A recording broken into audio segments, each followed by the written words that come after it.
he praises response to once-in-500 years flood.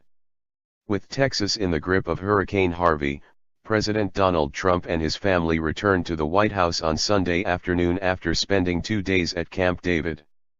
The President, First Lady Melania Trump, and their 11-year-old son Barron were seen disembarking from Marine One and walking across the South Lawn toward the White House. They were joined by Trump's daughter, Ivanka, her husband and presidential senior advisor Jared Kushner, and their 3 children. Trump makes his return to the nation's capital as Texas continues to grapple with a hurricane that continues to devastate its eastern coast.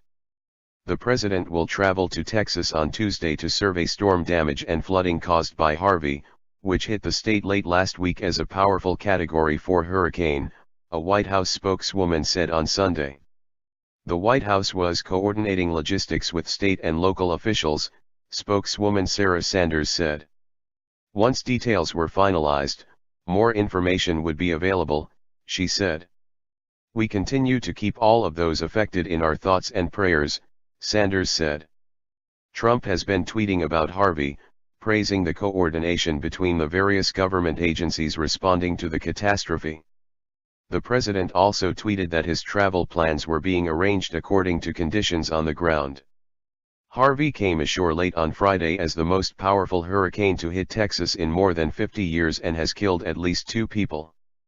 The death toll is expected to rise as the storm lashes the state for days, triggering record floods, tidal surges, and tornadoes.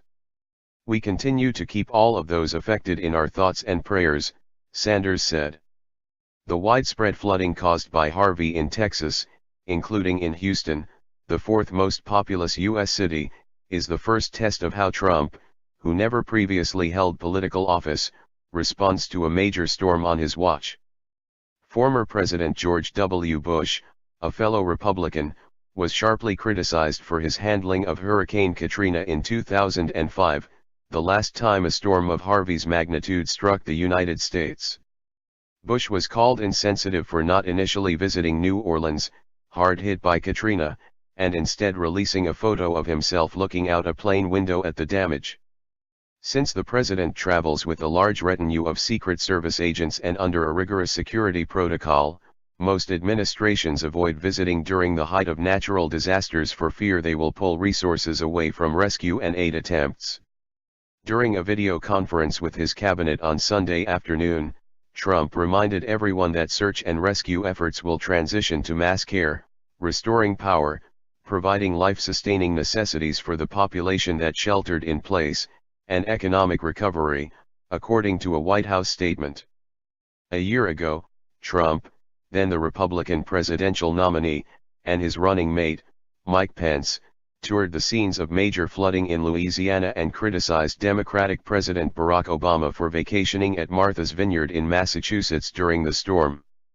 Trump spent Saturday and part of Sunday at the Camp David presidential retreat in Maryland where he tweeted frequently about Harvey and other issues. Texas Governor Greg Abbott told a news conference on Sunday that coordination with the Federal Emergency Management Agency and its new director, Brock Long, was going smoothly. Long said Harvey's effects would last for years. This disaster is going to be a landmark event, Long told CNN on Sunday.